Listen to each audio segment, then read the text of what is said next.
do a couple of swatches so you can see what it looks like. That's it there. Really, really nice.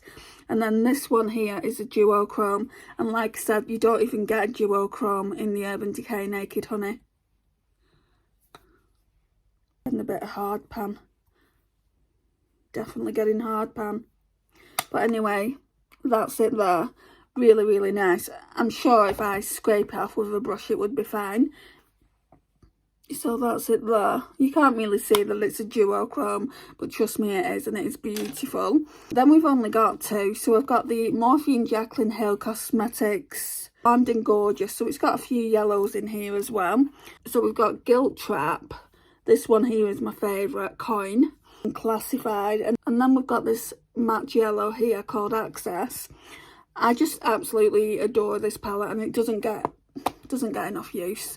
Story of my life, really. I need to kind of just do a bit of a big declutter and then just use what I've got in my collection that I absolutely love, rather than just keeping things around the collection that I know I'm not going to use. That's just pointless to me. And then the last one is one that Lisa got me a couple of years ago. So it's the Cara Duo from Cara Beauty. And oh my gosh, look at all those yellow golds in that palette. It is absolutely stunning.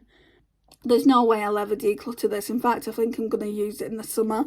I used it when she bought it for me, but I've not used it since. Just like a lot of these palettes I've only used for the channel, and I need to use them whenever I want to use them, really. So that's my top 8 yellow gold eyeshadow palettes. Let me know what your favourite yellow gold eyeshadow palette is in the comments down below, and I'll see you in the next one. Bye guys.